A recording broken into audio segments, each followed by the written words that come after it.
Nah, dengan demikian maka kita nanti bisa membagi dua, ya, tentang arus dana ketika bicara budgeting untuk kelembagaan sosial kemanusiaan, dan satu lagi arus dana untuk kelembagaan zakat. Ya.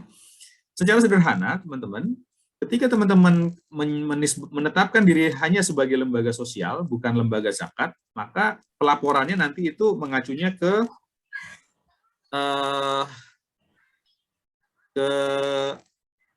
PSAK 45, ya. Nanti bisa googling PSAK 45.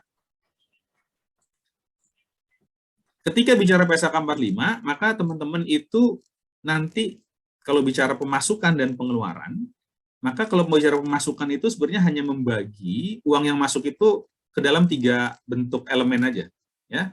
Apakah dana yang masuk, ya, apakah donasi yang masuk itu sebagai dana tidak terikat, apakah donasi yang masuk sebagai dana terikat temporer, apakah dana yang masuk sebagai terikat permanen. Nah, contohnya apa? Kalau donasi tidak terikat itu ya misalnya donasi bebas, ya. Misalnya katakanlah donasi untuk Indonesia tersenyum, misalnya gitu, ya. Itu kan nggak ada programnya. Jadi programnya namanya adalah misalnya apa nama lembaganya, ya. Misalnya kita nih ada Dongeng Ceria Indonesia, ya. Dongeng Ceria Indonesia bikin program Anak Ceria Indonesia, gitu, ya. Program Ceria Indonesia, program Ceria Anak Indonesia, ya. Nah, itu seolah-olah kan donasi umum. Ceria Anak Indonesia kan programnya nanti banyak, ya, bisa program terkait beasiswa, bisa program terkait baca Al-Quran, bisa program terkait trauma healing dan seterusnya, gitu, ya. Maka dia masuk pendapatan tidak terikat, gitu, ya. Program Ceria Anak Indonesia. Bagaimana kemudian ketika pendapatan terikat temporer? Itu ketika terikat temporer berarti sementara, ya. Misalnya katakanlah ada program yang sifatnya itu setelah disalurkan dia kelar, ya. Misalnya ada CSR diterima, ya. Maka dananya itu masuk sampai dengan terhabiskan. Jadi oleh terhabiskan ya otomatis dia sudah tidak temporer lagi karena jatahnya sudah habis. Tapi kalau terikat permanen itu misalnya tersalurkan buat bangunan, gitu, ya, terikat permanen. Atau mungkin sifatnya jadi aset lembaga, jadi wakaf. Nah, itu terikat permanen. Oke, nah kemudian mohon maaf, ya, saya di kamar soalnya jadi ada suara bayi.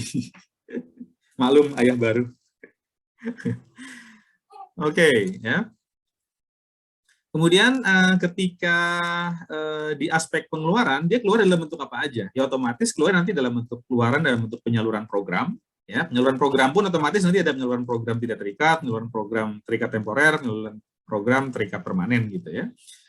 Lalu di aspek operasional ini akan bisa digolongkan sebagai beban pegawai, ya, personalia, kemudian bisa juga beban umum dan administrasi, misalnya katakanlah beban umum, ya, sewa kantor, terus kemudian mobil, gitu, ya, operasional kendaraan, alat tulis kantor dan seterusnya, itu bisa masuk beban umum. Atau beban penyusutan aset, jadi misalnya penyusutan mobil, penyusutan rumah, itu bisa dimasukkan. Dan kemudian ada lagi elemen beban sosialisasi publik. Nah, jadi ketika masuk dipisah-pisahkan berdasarkan 3 ini, dan ketika keluar itu nanti dipisahkan juga menjadi penyaluran program berbasis 3 tadi, dan kemudian untuk aspek manajemen dan sumber daya itu elemennya ini. Ya. Jadi kurang lebih seperti itu. Nanti kita lihat contohnya, ya, kalau agak bingung. Tapi kurang lebih ini ketika membahas mana yang masuk, mana yang dan kemudian bagaimana pembagian keluarnya. Nah, bagaimana kalau dengan lembaga zakat? Kalau lembaga zakat ini relatif agak lebih kompleks. Ketika bicara kelembagaan zakat, infak, dan sedekah, ya, maka teman-teman yang mengelola ini harus membagi pendanaannya menjadi 3 setidaknya, ya, 3 golongan. Mana dana yang menjadi zakat, mana dana yang menjadi dengan akadnya infak tidak terikat, mana yang akadnya infak terikat. Ya, dibagi 3. Begitu. Ya, jadi dana yang masuk itu harus dibeda-bedakan berdasarkan 3 ini.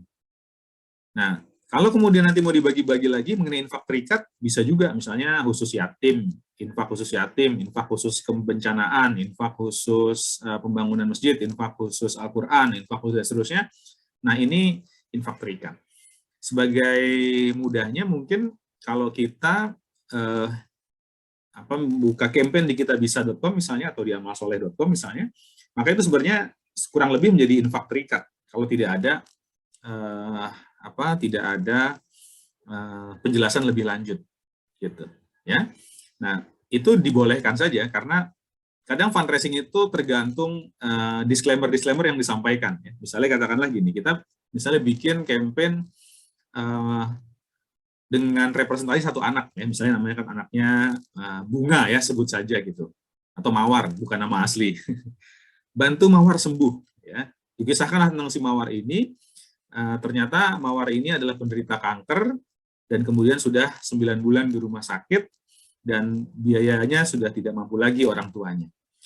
Tapi sebenarnya di bangsal tersebut tidak hanya Mawar yang tidak mampu, ada Bunga, Melati, Yasmin, Kamboja dan seterusnya misalnya gitu, yang kemudian juga nggak punya dana gitu ya, dan semua sakit kanker. Maka ditambahkan kalimat, dan Mawar adalah salah satu dari 30 anak di bangsal kanker anak yang membutuhkan bantuan Anda untuk bisa sembuh dari penyakitnya. Nah, jadi kalimat fundraising-nya itu kalimat representasi gitu.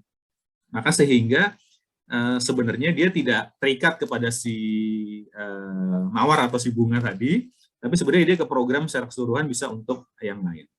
Atau memang jangan-jangan itu nama lembaga Anda, ya. Misalnya ada nama lembaga Pita Kuning. Yayasan Pita Kuning itu memang programnya untuk anak kanker semua gitu.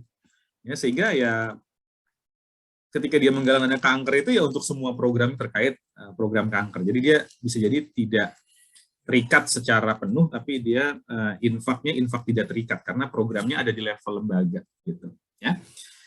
Oke, jadi intinya teman-teman harus membagi mana zakat, mana infak terikat, mana infak terikat. Paling gampang biasanya membagi-bagi nomor rekening ya. Ada rekening zakat, ada rekening infak tidak terikat, ada rekening infak terikat. Nah, diakatkan dah semua yang masuk ke rekening A ini rekening, maka dianggap sebagai zakat. Kalau kecuali nanti ada konfirmasi bahwa dia bukan zakat.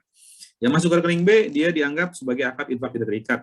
Kecuali ada penjelasan bahwa dia bukan infak tidak terikat atau zakat misalnya. Dan seterusnya.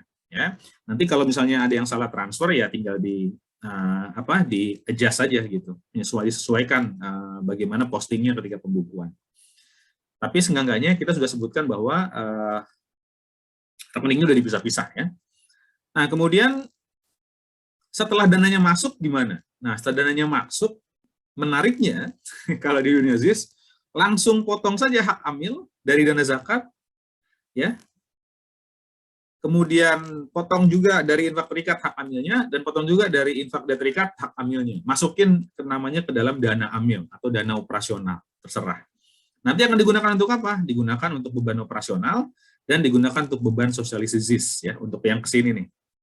Ini untuk yang sini. Nah, gitu.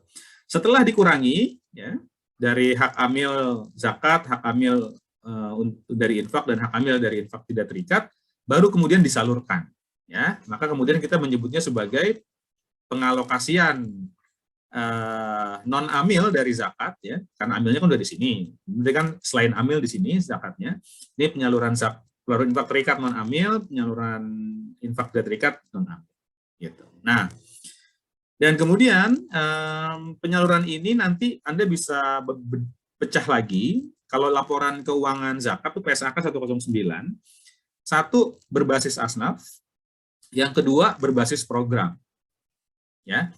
Jadi Anda bisa mau bikin laporan hanya berbasis asnaf saja atau mau bikin dua-duanya, satu berbasis asnaf ya, yang kedua berbasis program ya. Misalnya katakanlah penyalurannya fakir sekian, miskin sekian, gorimin sekian, fisabilillah sekian, gorimin sekian gitu ya. Itu berbasis asnaf. Kalau berbasis program maka pendidikan sekian, dakwah sekian, pemberdayaan ekonomi sekian, kesehatan sekian, itu berbasis program. Setahu saya nanti di contoh itu dompet duafa melakukan dua proses ini. Jadi pelaporan berbasis asnaf dan pelaporan berbasis program. Ini nanti di tagging saja dalam konteks penyaluran gitu. Oke, jadi gitu ya.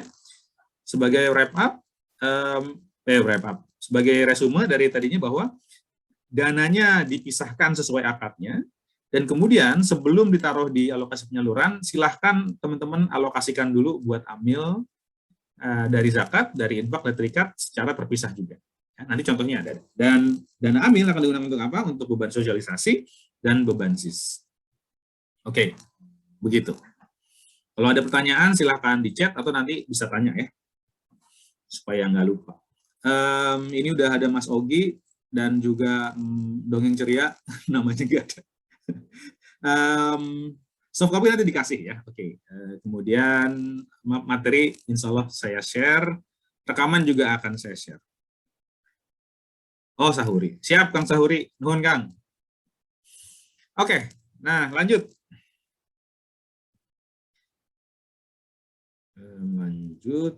Oke. Nah, apa contoh beban sosialisasi ZIS? Nih, dalam contoh yang nanti akan kita lihat, ternyata kalau bicara sosialisasi itu bisa beberapa aspek. Satu, misalnya, yang bisa dimasukkan ya ke dalam beban sosialisasi. Saya sih nggak sukanya menyebutnya sebagai beban ya, kalau dalam konteks akuntansi disebut sebagai beban. Tapi saya sebagai praktisi fundraising, saya menyebutnya sebagai investasi, bukannya beban.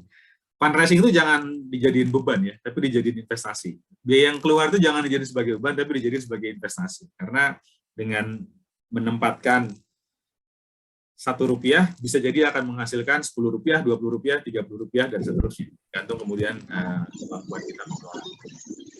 Oke. Kemudian apa aja yang bisa dimasukkan sebagai investasi fundraising atau sosialisasi ZIS? Pertama, misalnya kita bikin event, ya, misalnya apa webinar atau mungkin konser, nah bisa. Kemudian promosi dan iklan bisa masuk ke sana juga, ya, iklan Facebook, misalnya iklan di Republika. Operasional sosialisasi, misalnya operasional sosialisasi itu tim koordinasi atau gini, bukan operasional sosialisasi itu adalah mobil khusus yang disewa untuk kegiatan fundraising. Nah, itu operasional sosialisasi. Biaya komunikasi khusus untuk divisi fundraising, pulsanya, nah itu bisa operasional sosialisasi. Kemudian penggalangan kemitraan, misalnya biaya transportasi untuk menggalang CSR, nah itu penggalangan kemitraan. Kemudian relawan, nambah orang yang di luar karyawan inti, itu bisa dimasukkan sebagai sosialisasi ZIS. Kemudian ini kalau untuk operasional kantor seperti apa? Ya biasalah ya, SDM orang pusat gitu, administrasi dan umum kantor, kemudian pemeliharaan bangunan, pemeliharaan dan lain, penyusutan mobil, amortisasi barang itu juga bisa masukin operasional kantor. Tapi mungkin intinya ini ya, personalia, administrasi dan umum sama pemeliharaan lah, ini operasional kantor. Gitu satu mata anggaran yang membedakannya ya.